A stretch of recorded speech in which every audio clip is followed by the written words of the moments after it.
All right, greetings and welcome to Live Talk. I am your host, Arthur Jeremiah, alongside my co-host, the minister, Samuel. Welcome again. And we're eventually going to introduce our guests, but before we get there, our general statement. Live Talk is proudly powered by TBS Goodwill and Builders of the Highway Foundation and Men of Purpose. Together, we're bringing awareness to the everyday challenges facing individuals, communities, and our nation. We tell our stories, listen to yours, and always respect different perspectives. Want to share your voice? Email us at livetalkorl@gmail.com to be a guest, or if you would like to contribute to our mission or purpose, go to livetalkorl.com. And just a disclaimer before we continue, the information provided during this event and others is to come does not constitute the official opinion of Live Talk or its affiliate entities. It is strongly recommended that viewers seek independent expert advice regarding any topics discussed, as legal requirements differ significantly across jurisdictions and are subject to frequent changes. If you have questions or concerns, you can always email us again at livetalkorl@gmail.com, or you can DM us on Facebook and or Instagram at Live Talk Orlando. That was a lot. I got to record that next time. All right, so today we have a special program, y'all. We're doing Kwanzaa. Kwanzaa is one of those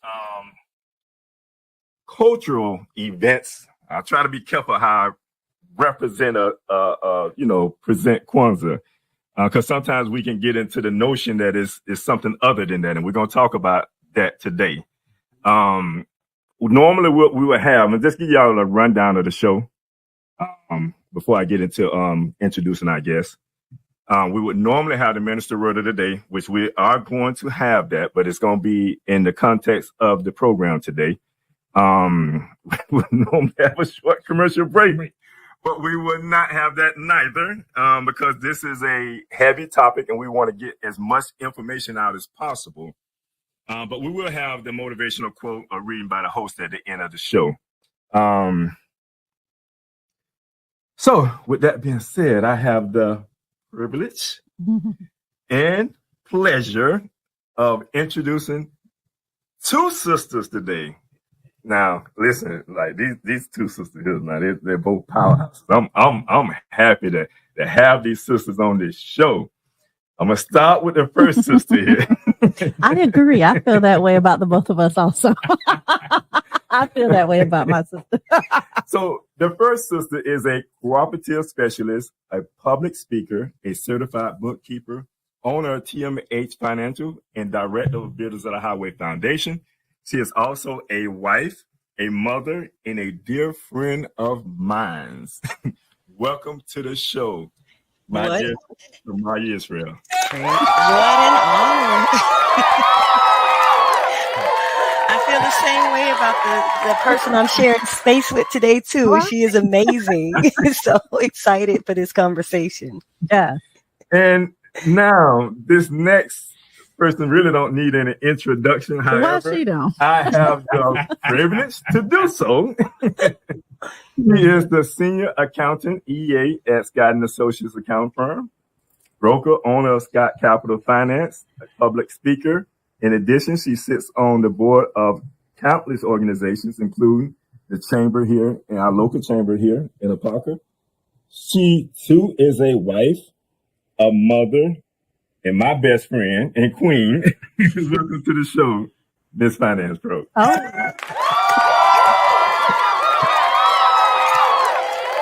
All right, y'all. So we have a lot to get into. We're talking about Kwanzaa, and a lot of people just don't understand the nature of this here and how important this is. We get caught up in the celebration. We talked about this last week.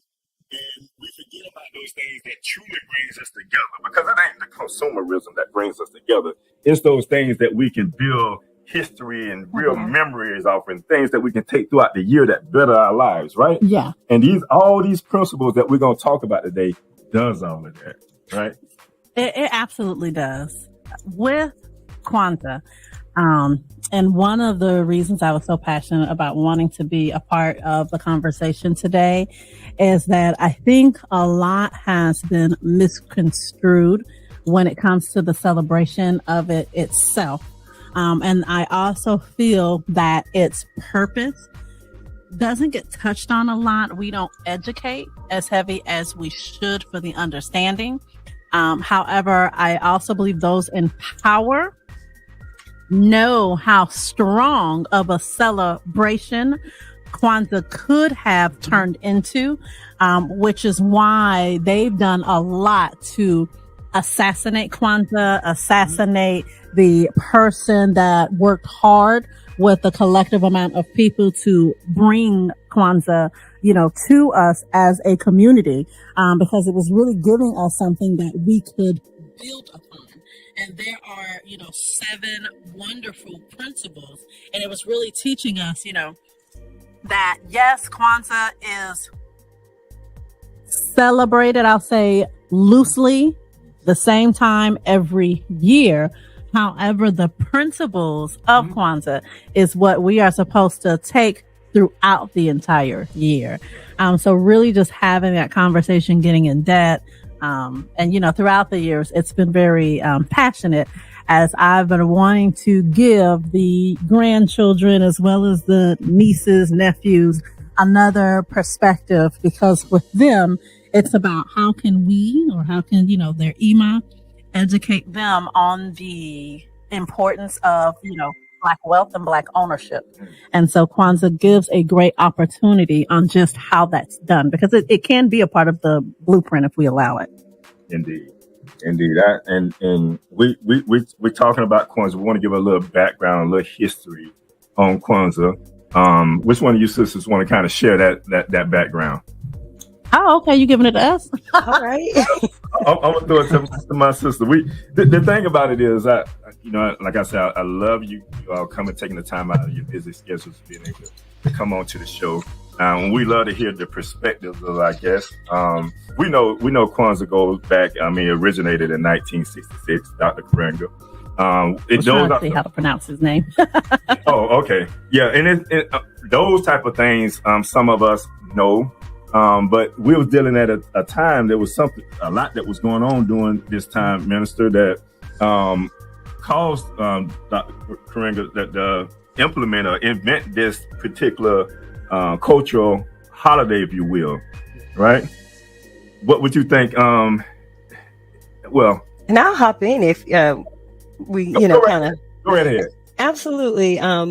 And I appreciate the opportunity to be able to be in space here, because as a people, Black people in this country, we've had so many challenges, and Kwanzaa is a time for us to reflect on ways that we can overcome those challenges. And just as you were alluding to it, there was a major situation that was taking place when Kwanzaa was invented or brought forth in 1966. We were in the aftermath of the Watts riots in Los Angeles. So he was looking for a way to bring the community back together, and really find a way for us to kind of build that unity, rebuild the community up after such a devastating thing that took place. And we continue to see these devastating challenges. So it's really important for us to lift up Kwanzaa today, just as it was back then in 1966, because we keep seeing this intentional attack on Black community. And this reflection, is time for us to set intentions on how we can build those communities back up. So major challenges that happen, but we continue to face those challenges. But if we really take time out to put this as a time of reflection and intention setting, we can do something different in our communities. Indeed. He tried to go back to our roots, right? And tried to extract some of that information, about language. We talk about Swahili is one of the languages that's used when we talking about some of the words that we are going to discuss today. No, I love that. I'm sorry. I was just having a thought process, because we know it's our own brothers and sisters sometimes that are in opposition. And so when we try to even sometimes educate on the perspective of, yes, this is about building the Black family, the Black community, and, certain cultures that he took from the African community, and try to make that, our roots. Sometimes the first thing you hear is them saying, well, those aren't our roots. Right, Mm-hmm. right. And it's like, well, Christmas ain't your roots either, but it ain't stop you from celebrating it. St. Patrick's Day ain't your roots, but you still out here wearing green and drinking, green Right. beer. Easter ain't your roots. I mean, if we're going to talk about what's not our roots, just about everything that we do in Western civilization is not our roots. It's just something we've become accustomed to. So if you can celebrate all these customs, right? If you can celebrate wanting to cry and wear Black at a funeral instead of having a true celebration of life, if you want to wear your white dresses and a veil, which is also European influence, and hey, there's nothing wrong with that, but then there shouldn't be anything wrong with taking on a culture of people that look just like you. No, and that's real. You find so many naysayers. Yes, they when it just comes want to to have this something here. wrong with everything. Because it's like, and we'll get even deeper into it to talk about even some of the myths that are centered around Kwanzaa. Like, is Kwanzaa a Black Christmas? Yeah. You hear that a lot of times. And see, when you bring that up, that was the point of Practical Rico. Making it, because we were so engulfed as a people, we were so engulfed with Christmas. And originally, I mean, it's a European holiday that we were celebrating, so it gave us an alternative. And yes, it's around the same time, but it was based on principles and giving, but the gifts were more meaningful, and it's based on the principles, and it gave us an outlet that we could use that was uniquely our own. And yet, that's what because you're so engulfed in the other society, you want to go stray away from it, when it's really a universal celebration. Right. If you want to celebrate Christmas, you can, but you can also celebrate Kwanzaa at the same time. Yes. Right. That's true. And the thing about it has a rich meaning to it, when you think about it, right? I was talking to one of my granddaughters. I have my oldest granddaughter in the studio today, but I was talking to my younger granddaughter, and she was like, but she was like, Abba, can you get me electric scooter for Hanukkah? I said, Hanukkah. I said, who said I don't celebrate Hanukkah? She said, that's what little man said. Like, that's my grandson. I said, well, he was mistaken. It's Kwanzaa. And I think Kwanzaa about more sentimental gifts, like stuff that kind of values something that can really mean something. But it ain't about the price of it. It ain't about all these other things that we think about when we think about Christmas. So we have to have a different conversation and dialogue with our children, with one another when it comes to Kwanzaa, because Kwanzaa, it brings family together the same way, but it's based off of truly the principles and the things that we have went through as a people and how that brings us together. Because even when we talk about these candles here, and we're going to get into that, like each candle, I don't know which one of you sisters, when we talk about the red candles, which one of y'all want to just kind of talk about We can point different those candles meanings out of each day. Before we get there, when we think about Kwanzaa, since we're just talking about Kwanzaa, we're just going to get at the background and the history. We're going to continue with that for a minute before we get into that. Kwanzaa, although it was implemented in 1966, it became very popular during the 80s and the 90s. You remember that? Like, you go back to some of the sitcoms. That's what I was going to talk about. And you see how popular it was. But when the 21st century came into it, just died away. What y'all think? I wouldn't say it died away totally. What happens is we live in America, everything has a tendency of being commercialized. And as this popularity grew, corporate wants to look at it and say, how can they benefit? So then when you get corporate sponsors who want to come in and promote Kwanzaa, they're promoting it strictly from a corporate perspective rather than based on the principles. And then if you're not careful, you'll lose the meaning because it's really about those principles. Right. Yeah. I don't think corporate ever gave Kwanzaa a chance. Because anything that includes, in my opinion, Black empowerment is not going to get celebrated. It is going to be destroyed immediately. But what was happening, in the 70s and the 80s, I think that made it so prominent and just something that needed to come to the forefront again is, we're dealing with the crack cocaine era. We're dealing with Black communities being destroyed and poverty increasing rapidly, crime increasing rapidly. You're looking at, 3 generations, grandparent, parent, and child. Everybody's on crack. We were just dealing with during that time a pandemic after pandemic. Like we were really going through a pandemic as a people. And so everything was needed to try to keep us, build the community back, build the family back. I think that that's what made it powerful. And I think that's what also destroyed it. Because then it's like, for those that are, in powers of can be, how do we get the number one consumer? How can we get the number one consumer? We allow them to be a part of the dream. It was easy for us to not really care about Christmas because we really couldn't afford Christmas, and we still can't. Like I saw someone floating around social media, and I remember that as a child. I hated that stocking so much, but I remember Christmases where that's all we got, the little stocking with the fruit. And all you cared about was the one little candy cane. Yeah, because it had like walnuts. Who liked walnuts as a child? You couldn't even get them open. That was no gift, but that was our reality for most of us growing up. The best thing that we would get on Christmas is a meal, and a nice meal. That meal was our gift. But once it became, commercialized, once we could get included, once they started having angel trees and Salvation Army and toys, and all of a sudden, Santa never made it to the ghetto, but all of a sudden now the fire truck coming through there throwing candy at us. They started to include us, and we became caught up in the commercialization of it, like everyone else. So it's no longer about building us. We became, like everyone else.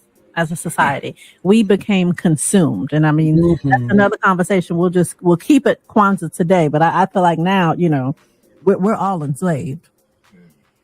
Yeah, you said it. I mean, that is the thing that happened, is that there was a counter campaign to keep that that reflection of unity separated from us. So after the 90s hit, I think that there was another campaign to move us into more commercial practices around Kwanzaa versus us being people doing the things that we used to do that promoted our culture and our values. Yeah. So I love how your reflection on that, because there was a major consumer counter campaign against things that we held sacred and holy as ours during that time frame.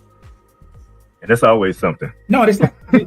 We're talking, and unity, which was the first day was going to be our word of the day. But like when Kwanzaa had grown, and in some cities it was really, really big. Other cities it wasn't, and a lot of people came. But when, for example, if you slide Budweiser beer in there, see, you're moving away from the principle that Kwanzaa is supposed to be about, and that was the whole deflection, because now you get it into you're trying to push it toward consumerism. And see, though, what I love about Kwanzaa, it's about unity, because it can involve all Black people.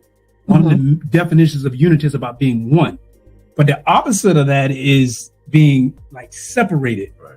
And that keeping us separated has always been part of the masses to keep us down. So if you can keep us separated, that's fine. But Kwanzaa brought back that spirit of unity. And it's like Malcolm X had a famous quote of, when we can't have Black-white unity until we get some Black unity. But Kwanzaa is one of those things that can truly unify all of us, irregardless of our spiritual backgrounds, because we can celebrate it, because it's truly a universal celebration based on African principles. But if you take the principles out, then you get the disunity. When you bring the principles back in, then we can be unified. And that was one of the main reasons I think unity was the first day, is because it was about bringing us all back together. Well, let's get into that. The Aguz Shabbat, 7 principles. Yeah, how you pronounce that? I don't know. somebody, if I pronounce it wrong, always just correct me. Well, I fine now with that. say Ngozi Ngozi. only because I was honored to have a client, and that is how their last name is spelled. And so she always says, it's me, it's Ngozi. Okay. And I'm like, oh, that's how you say that. So can we be wrong here?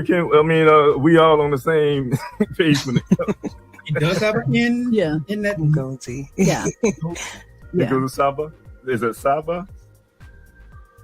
And I'm not saying even when I hear her pronounce it, I'm still struggling. Mm-hmm. But she says Ngozi.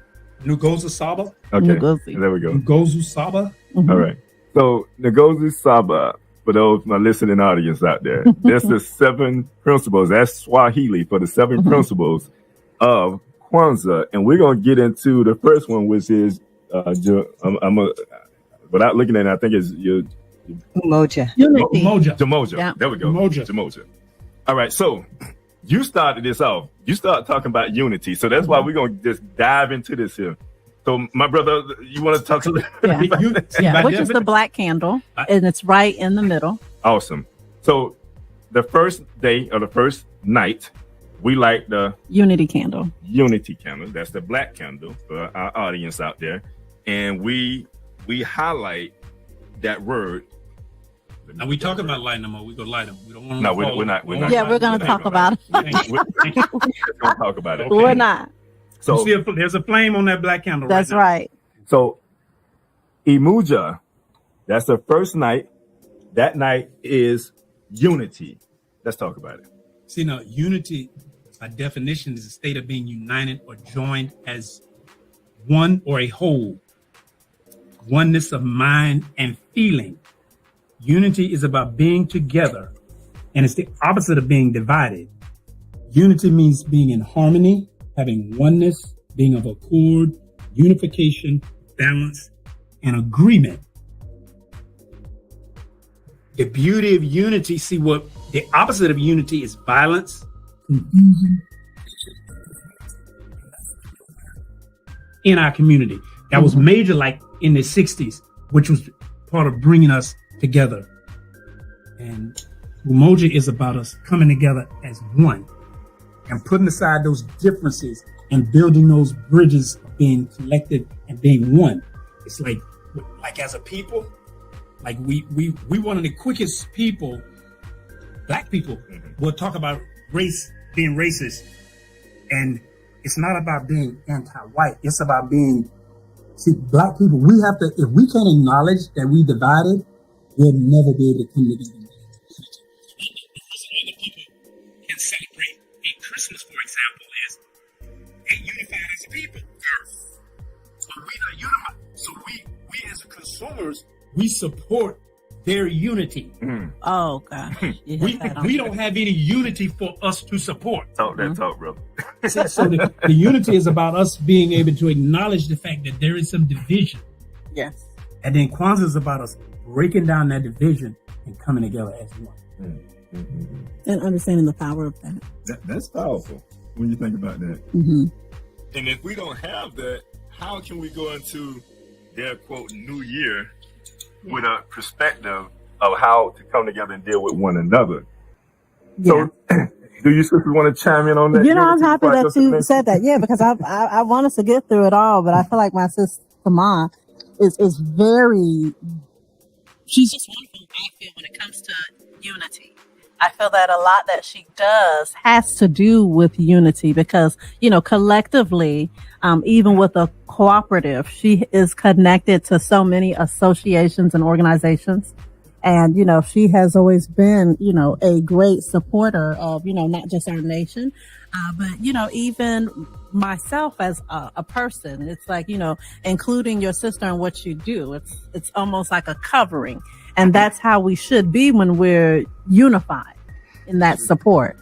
So I know my sis knows about unity. I appreciate that. You know, I'm over here itching to like get in the conversation.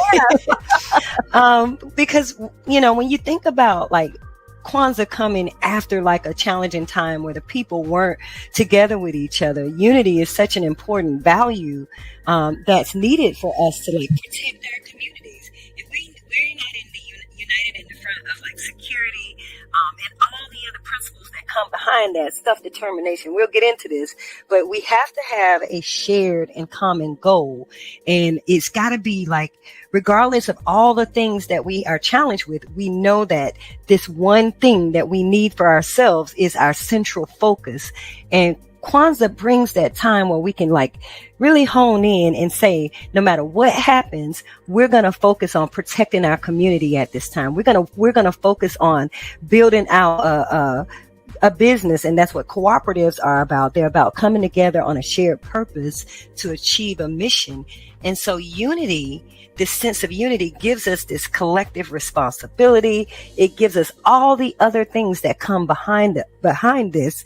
It's the first principle. So it sets the stage for all the other principles to be effective and to have that action related to it. If we not united or have the same mind on a particular thing, and all these other things behind it, as we'll get into it, we'll see how unity is the glue that makes these things be as relevant and a charged, active energy in our community. So I'm loving this conversation, and I pray that we get through all of them.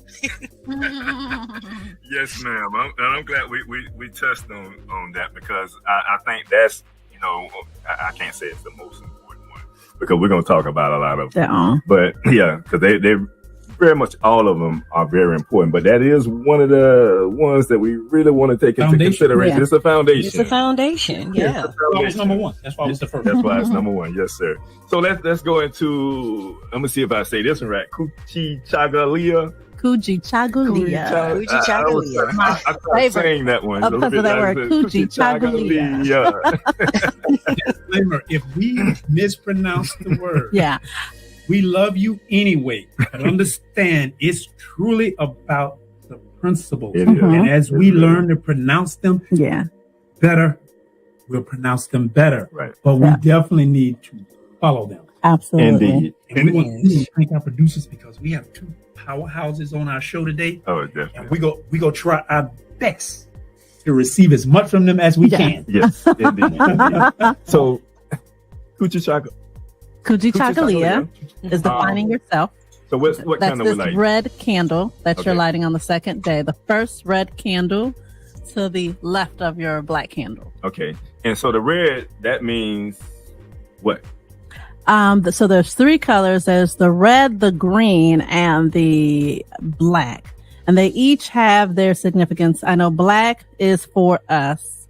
I know the green basically is for economics, like our wealth. The red, I'm needing some help on that red. Struggle. And the struggle in the blood. Yeah, there we go. The blood and the struggle. Okay. All right. So that candle. So we're lighting the red candle to our, is that left? To you, yeah. To the left, yeah. Okay, we're lighting that. Or the first to the black. That's the easiest one. Right next to the black candle. The very first red candle. Candle. Now this word represents self-determination. Defining oneself. Do we want to get into some of that? Do we have some? My sisters, do y'all want to share? Yeah. Well, over our history in this country as a people, we have had a very intentional effort put towards us not knowing, first, that we're a family. Because if we knew that we was a family, us being able to work and protect ourselves would just be an innate value that we just wake up with, right? But if you look throughout the history of the United States, everywhere that we've seen Black people that were self-determined, that fought for their selves, and they stayed one with each other. There was an effort to erase that history, erase that struggle. So when we look at like tension and strife, self-determination, the attack on you being yourself is like the first thing that they do, because they want to change your mind about being together with one another. So Kwanzaa gives us this Kujichagulia, this self-determination, this reflection of who we are as a people, and a reminder that we are a family. We are a people. We are a nation defined by the Most High God, Yahweh, to be divine, to be leaders, to be rulers, and to be elevated. And so like we reflected in the first, in the beginning of this, there was a intentional effort to commercialize things because that's stealing your wealth and changing your values. Kujichagulia is this remembrance of, we don't have to fall into those things. We're these people, we were the true people of the planet, and we have to remember, we have to define our own narrative and not let anyone come in and tell us who we are, because that's our own responsibility. I love that. That's well said. Yes, we can move on to the next one off of that one. We sure can, unless one of y'all have something to say about it. No, that was deep. Yeah. Yeah, and it's real. We have to have that. Even starting with our youth, man, it's like we have to always encourage them to be themselves and be the best that you can be. And we always talk about the scripture, so be 110 times better. So it's important to stay focused and committed to your goals and put the effort towards it. So let's get into the next one. Day 3. That is Ujima. Ujima. All right, so Ujima. What kind are we like? That's going to be this first green candle now. All right, so the right of the black. We driving towards success now, right? We remember our past, and we driving now towards our success. Well, we went from unity to self-determination to now collective work and responsibility. And I love that order, right? Because how can you do something collectively if you haven't defined yourself? So it's about getting yourself together and then collectively work. And it's understanding our collective work and responsibility. And I just want to tune in on this one too, because this is the reason why I love like cooperatives so much. As many of us like who own our own businesses know how hard it is to run that business by yourself. You have to wear the hat and be everything for everybody in that business. This collective work and responsibility is a way, and cooperatives use this way to share in the workload. And really what happens to us, we buy into this idea of the American dream, right? And the American dream tells you work hard till you retire, and then you may get a chance to enjoy your life after that. But you didn't work. And so by the time you retire, your back broke, your feet hurt, nothing work. If you're not dead. Right. If you're not dead. And so collective work, Ujima, gives us an opportunity to build and maintain community together. Like, we are our brothers and sisters keeper, and we are able to solve our own problems as a unit. And that's one of the values that I see in the cooperative business model, is the work is spread among the people who are the most qualified. So in my community, like my sister Abigail, she is Miss Finance Pro. And so there are tax matters and other things that I don't want to handle. I know she got the expertise. So I'm going to punt that ball over to my sister, because this is my lane right here. But together, we're solving the problems for many people in communities abroad. So this one really resonates with me. And I really love how the cooperative models lean into, like, one, we ain't got to break our backs and be dead, but we can have a good life together. Oh no, absolutely. I'm going to just slide in, gentlemen, if you don't mind. Ujama, because Ujima and Ujama, you basically covered them both, because that goes right into the cooperative economics, which is night 4. And then we're back on the side of the red. So it's the second red candle. And so I just wanted to share that, because you brought that about. And also just understanding, collectively, being that cooperative economics, it just allows wealth to be obtained a lot easier, because you're not in it by yourself anymore, and you don't have to do everything by yourself. When we first went into business, you got to start from somewhere. So yes, it does feel like you're doing a lot by yourself, but there is so much joy in collective work. It is a joy to not have to do it all alone. You can't grow, or even if you do grow, after a while, that's going to be a stumbling block. You're going to wear yourself thin, because we're not machines. But collectively, when we are blessing each other's houses and blessing each other's homes and blessing each other's finances and now blessing each other's communities. That's just growth and power on a whole nother level that we hadn't seen or obtained before. No, that's real. And I want you to be able to chime in, Sister. Yeah, to talk about those economics. On this here. And I'm going to share this out. I do want you to come in on the corporate. Even when we talk about working together as MOP, a lot of the things that we even did at MOP, Men of Purpose, getting out into the community, we oftentimes go into the community. We see a lot of trash. We don't see people, respecting the community like they should respect the community. So that becomes a challenge of us all. That's where the collective part comes into. But somebody has to take the initiative to come together to try to beautify, if you will, our community, or just to clean it up for the most part when it comes to that. What you think about that? Because it's ours. That's where the collective part comes in, and it's very. The philosophy of America was me, myself, and I. Do all you can get for yourself. Step on whoever you can to get to the top. It's all about an individual. When the beauty and the way to success is by, if we all see, it's much better for us all to be wealthy together than to have one rich man and then you and me trying to take it from him. Absolutely. That's what happens. That's what it's designed. Then when you take it from him, now I'm gonna try to take it from you. And they out there to take it from all of us. Oh, absolutely. But when we build wealth for the table and we all can get wealth from the table, then everybody shares in that and it benefits the whole community. But you have to be able to cooperate collectively in order to do that. And that's what's been missing from our community. And Ujamaa brings that back to us because it's about collective. Yeah. And hopefully even having us to realize, man, the Black community, Black people are so strong. The Black community is so strong that literally every other culture and people of this planet benefited and amassed wealth because of it. Yes. When we can really understand that we have allowed communities of people, see, we fighting to get out, while everybody else fighting to get in. They are not afraid to own all the homes. They want to own all the homes in our community. All these cultures owning homes. Some of them even already started to move themselves into our community. They own the corner stores and the dry cleaners and the restaurant.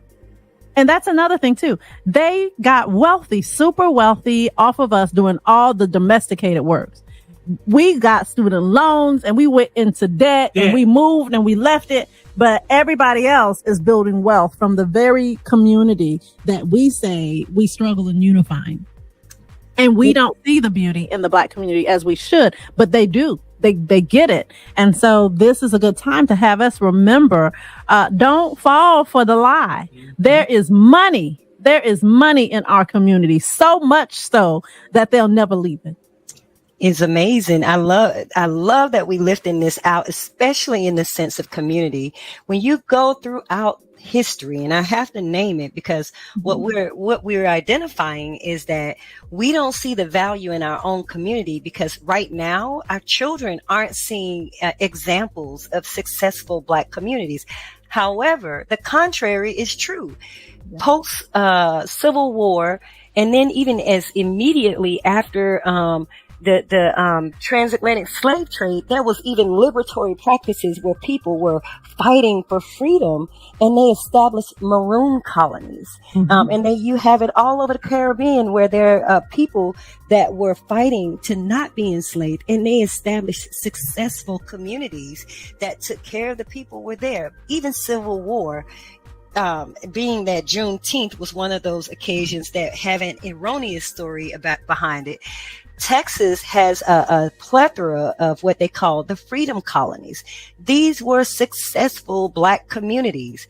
You go all the way down to the turn of the 19th century, and you got towns like Black Wall Street here in Claiborne Avenue in New Orleans, Overtown in Miami, all examples of successful Black communities. But like you just said, the people who are opposite of us, saw that Ujima and that Ujima come out in our communities that made them so successful. So we really got to take these times, and I'm so happy that we can share these stories, that we're able to see that there was success in our community.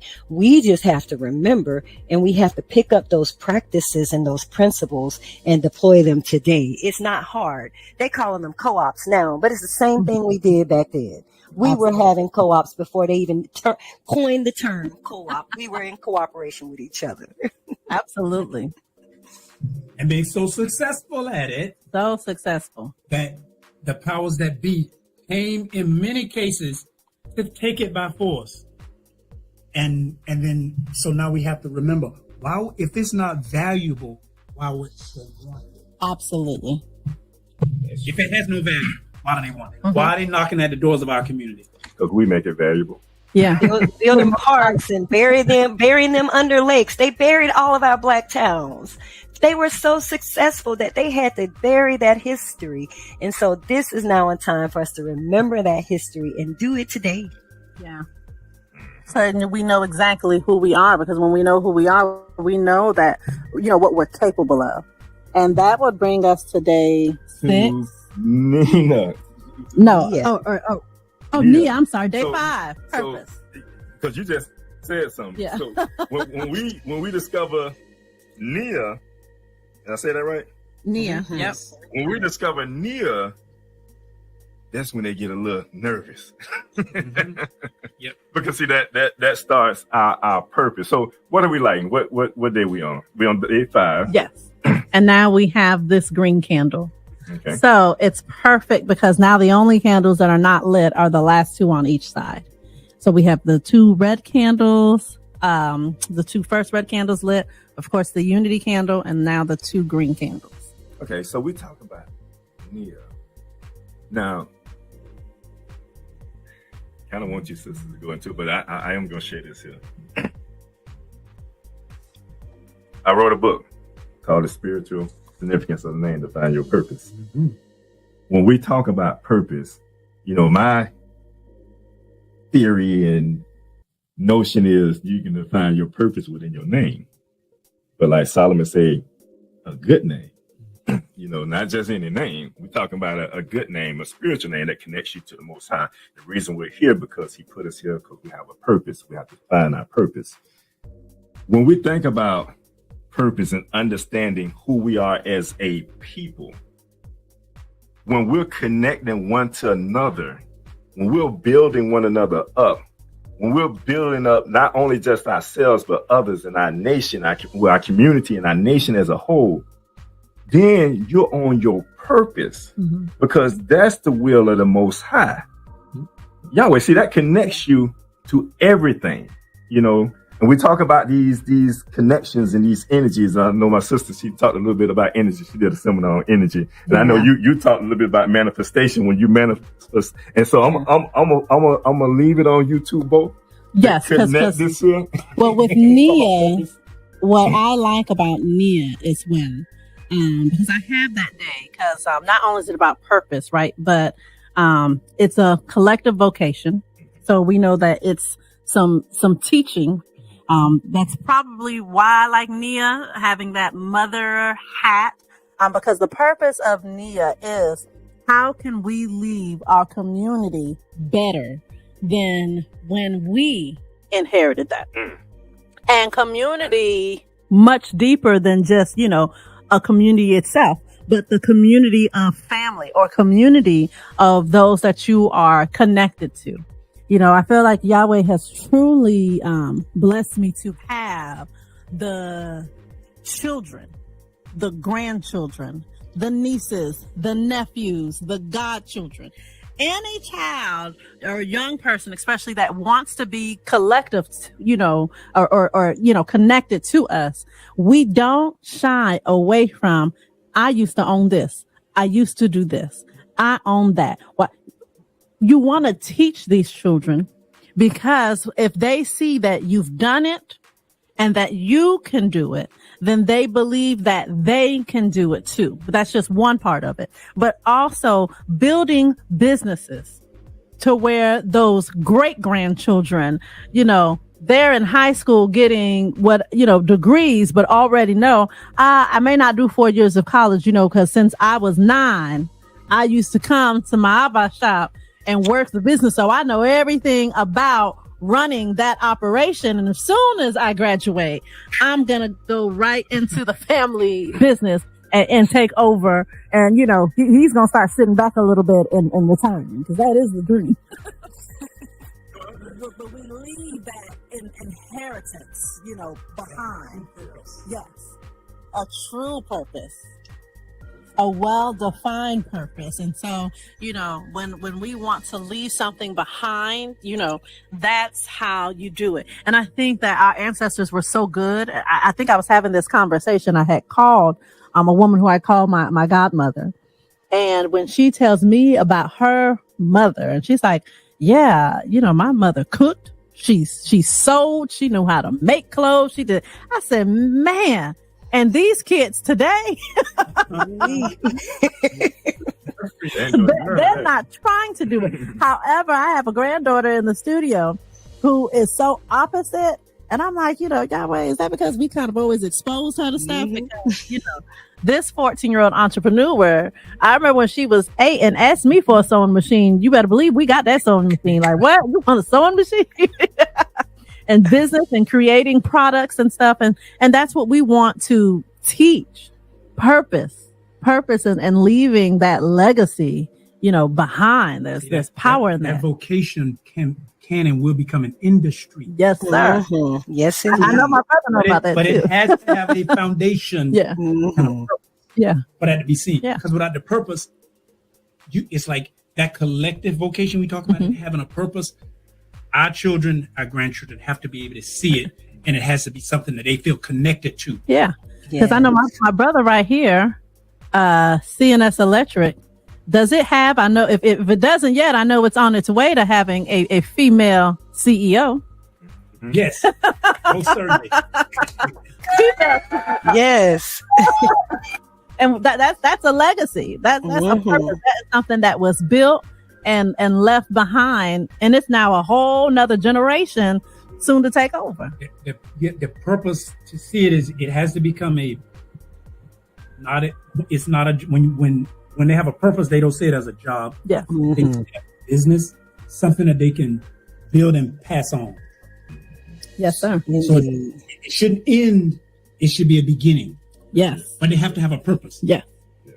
And because we have powerful sisters, it's like, and it's, I think part of that purpose, that's self-defining, knowing your name. Mm-hmm. We have to be able to understand and respect. That's why it's wonderful to have this female energy and not dismiss it. But see, part of the conspiracy and that separation was to disconnect us from our women. They physically put us together, but then morally and mentally and spiritually, they disconnected us because they know that's where the other half of our power comes from. Yes. And we have to be able to see that and respect it in order for it to, it's like trying to get a plant to grow without water. You got to have earth, you got to have soil, you got to have a seed, you got to have the water. It'll never grow without water. Never grow without the sun. Without the female energy, without the queen, without our sisters, we will never be successful because they push that ego. See, because they defining us. But when we self-define us, like in your book, you got to make a spiritual investment in your name. And when you make that spiritual investment in your name, then you acknowledge who you are. So if you have weakness, it's not a weakness when you have a cooperative someone beside you to lift you up. That's where your strength comes from. And that was taken away from us. Mm-hmm. Absolutely. As men and in our community. That was taken away from us. Yes, indeed. Yes, indeed. Yeah. Sister Ma, you want to chime in on that?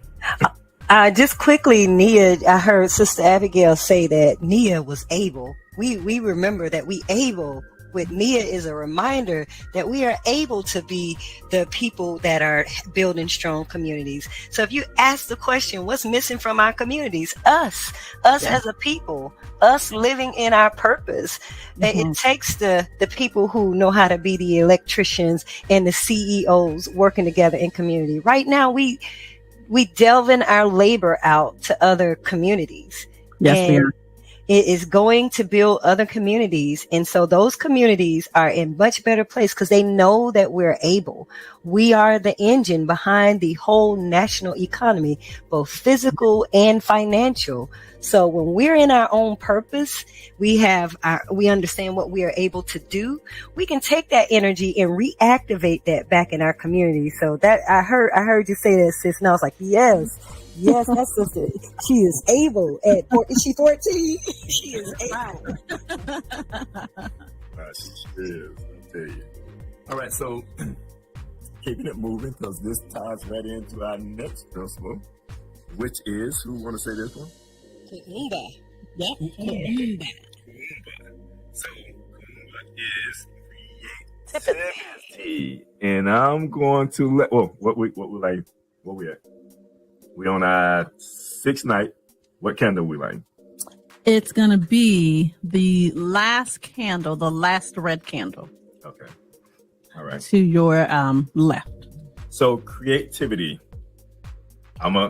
Which one of you sisters want to take it first? Woo. This one's so deep because it really is. As a people, being connected to the mind of the creator is a real thing. And sometimes we wake up and we just inventing stuff and we don't even know we doing it. We just woke up like that. However, again, I have to bring up the history. If you go throughout the history, especially here in the United States, most significant things that have made the country be more efficient, more functional, more operationally stable came from the minds and the creativity of our people. Most production systems were improved because of our little fixes. And we like to use a word, I'm not going to say it on the show, but it's called rigging. But that's a real thing. It's a real thing because we fixing things. We're finding ways to make the work easier for us. And that's just one element of it. Yeah. The entire American music experience really is based off the creativity of our people. So I can go on and on in this, but just remembering that we're the fuel and the source of what makes America great. It's us. It's our creativity. The ones that created it. Right? It's like, just as if it didn't get better enough, it's like not only are our minds significant to creativity, but our very DNA has been proven to be a part of creativity. I mean, to know that the medicine today's secret medicine behind every antibiotic ever created is the DNA of a Black woman. That creativity, we're here improving entire health systems. The lights that we use, the way we run our plumbing, what have we not created? It got to that point for me. I'm like, okay, well, we've created so much. I want to know what we didn't create. Right. And we named that. It's very little. Yeah. Like with history. See, part of the truth in that creativity, as bad as the transatlantic slave trade was on us, it was not ignorant people that came here. It was the most sophisticated and intelligent people that they could find, which is why this country was able to catapult and get ahead of everyone else, because you had the best of the best and the cream of the crop to build the nation out of their creativity, where they said, that's a wilderness. How will we tackle that? We're going to go get some people who know how to tame it. When you think about that, though, even creativity, like everything that's been said is right on point. But even we go into the 21st century, it's like they're trying to take away our creativity. They're coming up with all these different systems and software, AI and all this stuff here, GPS systems. It's like they're trying to take away our ability to think and create. And I think we have to even get back to understanding that there is a part of us that we have to function with outside of this technology that allows us to continue to be who we are as beings, if you will, because we're connected to the Most High, and we have to continue to get that knowledge, wisdom, and understanding from Him and allow Him to guide us. And then think about how we created some of these things. Let's think about it. You know, we always look at the now. Most creators look at 5 years down the road, 10 years. What's going to happen 5 years down the road? What's going to happen 10 years? So how can I create something that's going to engineer the next 5 years or the next 10 years? And I think we have to get back to that, because I think they're taking that away from us. Absolutely. And I think it's very important that we understand that. See, but when we think, it's like, what was that? I'm trying to remember. Mind is a terrible thing. They understand that because they know when that mind is unleashed, it's like incredible. So they want to try to keep it boxed up. But if it's allowed to think, it's allowed to read and expand, it's like unlimited. It really is. Unlimited. We limit our own self. Yep. We really do. All right, so that was night of day 6. So day 7, what we looking at? It's our last day, and it's the very last green candle now to the right. So we have all candles lit. Okay. Now, let me ask this here, because I know we had night 6. When is the celebration? Is it night 6 or night 7? I got the... Night 6 is the Karamu. The Karamu. So before we go into day 7, let's talk about that. What is the Karamu? For our listening audience and people that may be listening in and chiming in, I want to know about Kwanzaa. Tell me about this here. Well, with the Karamu, what's nice or, significant about it is that this is where, the family also gets to come together in creativity, and do different activities that helps to, promote and remind us of that, as far as crafts, getting meals together. There is also, not that there is, but there can be a small, gift exchange. Okay. The gift exchange doesn't have to be anything, significant. It's supposed to be a gift where thoughts and purpose would be, put into it. But, you want it to be economic, and, you want it to make sense. I have a child that loves music and musical instruments. So that's a gift. And so, if I want to be creative and, purchase something that would allow them to, increase that craft and that ability in the craft, that is something that has that, purpose behind it. It's not to go out and get that child a PS5. Express those gifts. Let them express their gift. Yeah. I'll tell you. And then we just have to be careful, because this world has so many games and so many tricks. And our children will get caught up in a lot of that. So we have to be able to bring them back to principles and how we're supposed to conduct ourselves on every day, because we take these principles and we take them throughout our life. Oftentimes people talk about them and dismiss them. But we want to encourage people not to just talk about them, but embrace them, incarnate them, make them become a part of you, live them, Before we go any further, do we want to talk about that? Well, there's something else that I wanted to share too. I'm sorry. We were at Kumba, so I'm sorry. What I have is more on Imani that last day. Okay. I had to think about that. All right, Sister Ma, you have anything else on that day 6? No, I think we captured a beautiful element of what creativity can do for our community. So yeah, it's amazing. All right, so moving into the next one, I think you just named it. What is that? Tell us the candle, and then we did that part, but then we took it back. Okay, so we did share that part when I shared faith and the last candle being lit. So that was Imani, faith.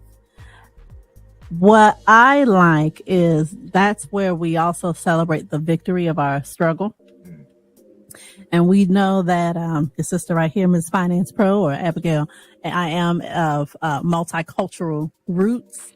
And so on this day, we celebrate it in a lot because we're talking about, faith, having faith, and knowing that we can, overcome our struggle and our obstacles. So even with grandchildren and family, there's a soup that I make January 1st that we eat all day long. And it has the French name soup jamour. Don't know if I'm saying that right, or soup jamour. And that soup is to celebrate, right, the Haitian Revolution, the first slaves that freed themselves. And as a celebration, they made this soup, a soup that they themselves were once forbidden to eat. It was the white man, or, the masters, the French's soup. It was considered back then a delicacy. So, of course, they had us in the kitchen cooking it, but we were not allowed to eat it. So upon obtaining our freedom and, independence, once we declared victory over France, that soup was made for the entire community of people. Every Black enslaved person at the time on that island got to partake in that soup. And that soup today is still eaten in remembrance of what was overcome in, I don't know why the year is not coming to me. That was, am I lying when I say 19? No, it was 1803 it's 1803 or 1804? 1804. 1804. I don't know why I got 19, because it was a time where it's not supposed to Sharon, happen. listen to the audience when we're talking about what people when we're talking about. Oh, I'm so sorry. Way over my head. The Haitian people. Okay. Monumental what they were able Yes. to do. People were able It wasn't to supposed to happen. Yes, because I said the slave, but I didn't go into the Haitian Revolution, which is still all of our history, because we know that the fighting didn't stop there. A part of the Haitian Revolution was, anywhere where there were enslaved Africans, we would come and fight on your behalf and advocate on your behalf. And Haiti itself, eventually even became a melting pot, because so many people then came to the island to seek asylum.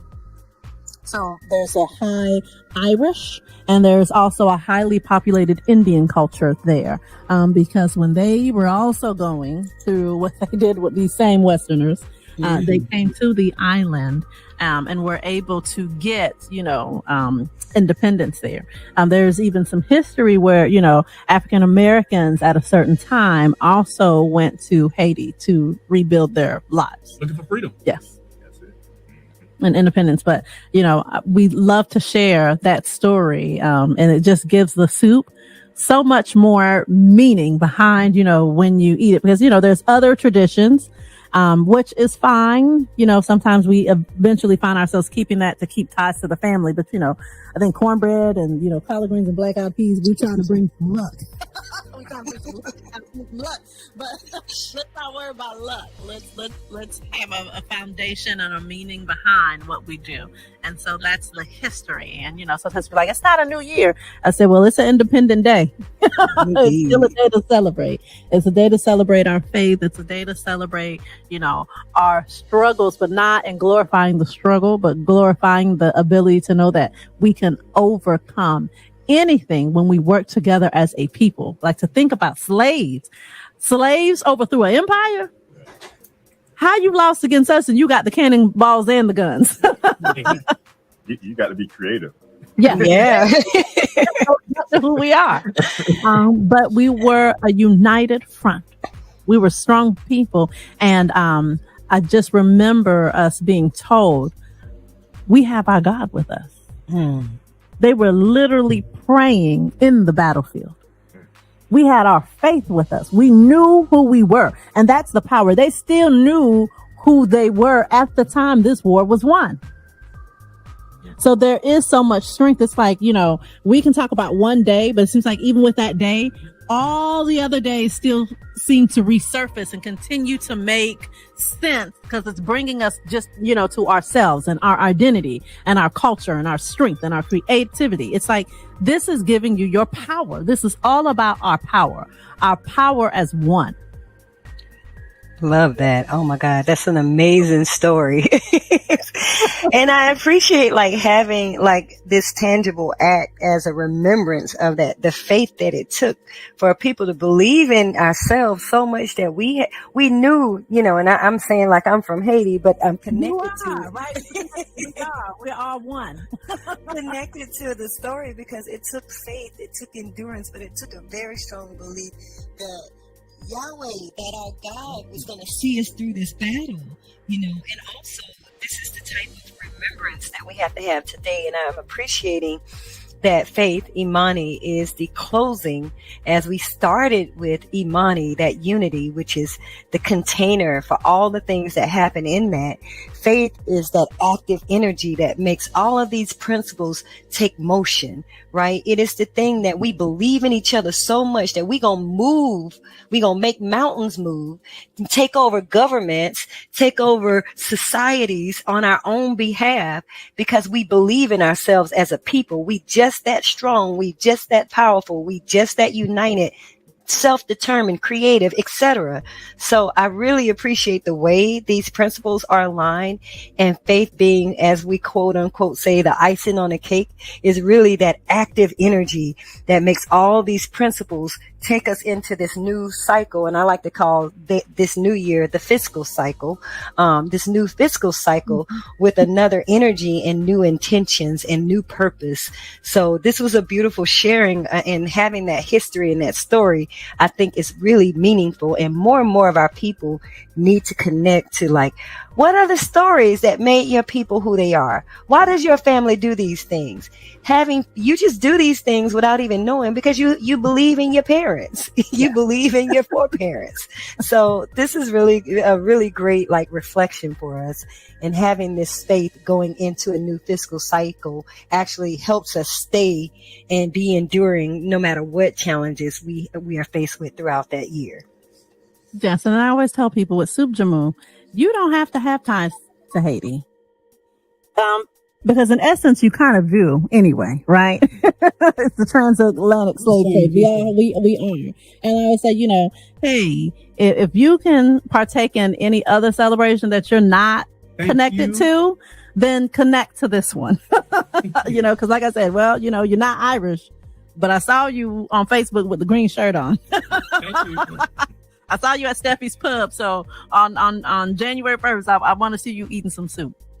I see the beauty when you talked about that soup and that meal that she mentioned, the poor parents. See, when we do those wonderful foods, we honor that. When we do, we honor our ancestors. Yes, sir. It's about honoring our ancestors with that, because their faith is what brought us to it. So when we enjoying those meals and we thinking back, we do this. Part of that is in honorance of our ancestors, that we can do it today. Yeah. Right? Because we have to extract something from them. You know, at the end of the day, they was that engine that continued to keep us going, and we wouldn't be where we are today if it wasn't for them, you know. Absolutely. And then having that blueprint, you know, just to be able to follow up to that point, and then just that innate guidance from the Most High Yahweh to keep us going. That's all very important. Well, we talked about the 7 principles. For our listening audience, that's Kwanzaa. You know, and we want to make sure that this is something that we can take with us, you know. And as we get round, before I go into my breakdown, is there anything else that anyone you want to share pertaining to Kwanzaa? And I give everybody the opportunity to sign off and be able to share. So if you want to just come around to that part there, that's fine as well. Because I want you to be able to sign off last thoughts, how people can follow you, what you feel that, you know, people need to be embracing at this time of the year. You know, we always want to give information out to our community. We want people to be able to receive the information, to be able to make it a part of their lives and better their lives. Because we're in too much debt, y'all. We spend the most money out of any people, you know, and we're in the most debt. Slavery. All our money go out of our community to everybody else, and we build a community, and our community suffer from it. Debt equals slavery. Right. Debt is slavery. It indeed so, my brother. I'll leave and lead with, you know, with everything that was discussed and shared today. Hopefully, our people especially can now see and have a better understanding of the true meaning and the power behind Kwanzaa and why it should be a custom, either solely celebrated or celebrated alongside of, Christmas, if that's what you still choose to do, in your home. Because there is so much meaning to Kwanzaa when it comes to building ourselves up. So I hope that this encourages individuals to do more research and take the time to just learn Kwanzaa. For our family and our household, my children have shared that this is the time of year they love the most. And it's not because we're running around the stores. This is because we're spending so much time together as a family and making it intentional. So where I'm thinking I'm taking the time to encourage and, educate and teach, they're just loving the family time, the family ties, and the family values. So there's just so much behind it. All right. Thank you for that, my sister. And then my sister Tamara, you want to sign off and give us some last words? Indeed. I want to send a great deal of appreciation for Miss Finance Pro. You're always enlightening and just bringing it back to us from a real perspective. So I just want to lift that up and lift you up as a person who has a beautiful energy and spirit and expertise. Kwanzaa, I want to just say, is a time for us as a family to do that reflection that we may not get a chance to do all year. We may be in that, what they call the rat race, 360 something days out of the year. But these days are days for us as a family to build in some practices and things that we can do to improve our lives, and even do it as a community, and encourage you, like Sister Finance Pro just shared, find ways that you can go and educate, because there are communities out there that are doing workshops, teaching, and there are some tangible takeaways that you can actually put into your life and improve things. So encourage you to take this time to learn, to reflect, and build in new practices, even if you're not one that does Kwanzaa, but find some ways that you can build in a new practice to make yourself and your community better. So I enjoyed this time, and I encourage this conversation to be lifted back up in a number of occasions beyond Kwanzaa. Yes, ma'am. Totally. Thank Beautiful. you for that. Yeah, I just want to share that that's one of the beauties of Kwanzaa is why I began to embrace it more, even though I'm from the Hebrew faith. When I've talked with some about Kwanzaa, and they thought, so that's one of the misconceptions is that, you don't embrace it, that's not something you share. The principles of Kwanzaa are universal, and they're in line with the principles taught by the Most High. And it's the celebration of Kwanzaa, for me, and I think others should remember, it's about taking those principles and using them on our life as a daily basis. The week celebration is to say, okay, as someone mentioned, the fiscal year, this is how we take into our year. Let's take these principles into our year and make them a part of what we do. Okay. Hello? Yes. Hello? Yes, caller. You Yes. live. Go right Yes, ahead. that was, yes, sir. Sister Shatula from Nashville. That wasn't me trying to get in, but I did want to say real quick that I really, really appreciate this show. I guess that's a testimony to how long Live Talk has been around, because last year y'all did a teaching on it.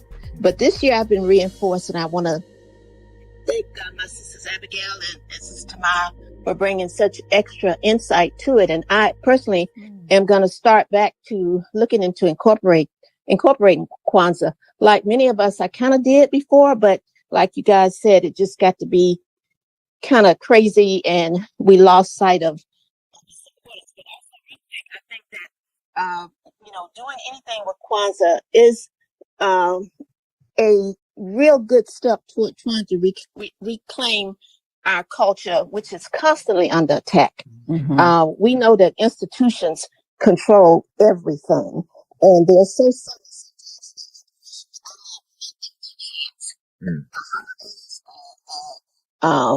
Anything related to making money, anything related to controlling your thought is not left to chance. And so the fact that Kwanzaa was deliberately destroyed, and I believe it was, because for a while, so-called celebrities and what have you were endorsing it, and then little by little, it started to kind of die on the vine. But so thank you. Let's bring that back again. And I think two people real quick that, three real quick. Omar Johnson, many of us know him. He could be a little controversial, but he really talks about how they leave nothing to chance with indoctrination. The movies, the education, internet, nothing is left to chance because institutions are what make any society flourish. And also the principles of unity.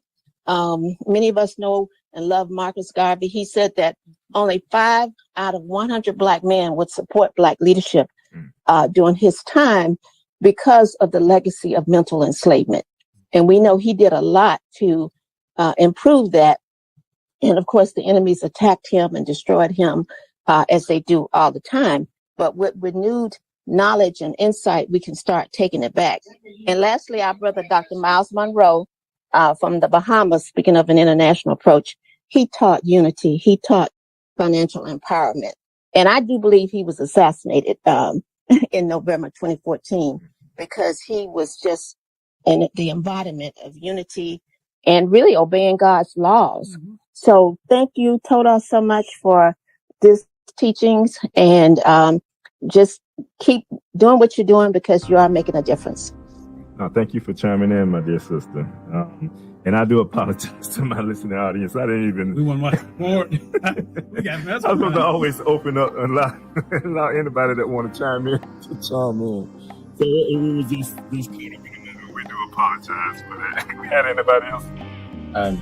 That was it. Okay. All right. So again, I want to thank Miss Finance Pro, and I want to thank my dear sister Tamar, like always, and then you, listening audience, for just tuning in to the show, keeping the show going. We appreciate it. We're gonna continue to do what we do, try to bring you better content, and that's our goal, And always we're seeking to reach out in our community. We always trying to highlight those things that are going on in our community and bring it to you. So with that being said, as the host, I have one last word here. I'll leave you with this quote. This quote comes from me. Your purpose is not what succeed. Well, let me rephrase that. Your purpose is not what succeed at in the moment. What you succeed at in the moment is what shapes your future and contributes to your existence as a being. So we always want to be mindful of who we are, and that's what kind of shapes our existence as a being. And as far as the host, I want to say peace and prosperity. And from Live Talk, we are out.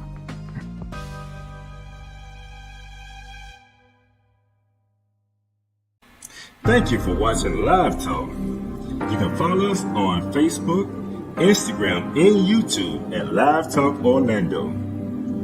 Please subscribe to our YouTube channel. Hit on the notification button so that you can see more videos like this. You want to join the show? Email us at livetalkorl@gmail.com. You can also follow the host on Facebook and Instagram at Arthur Jeremiah.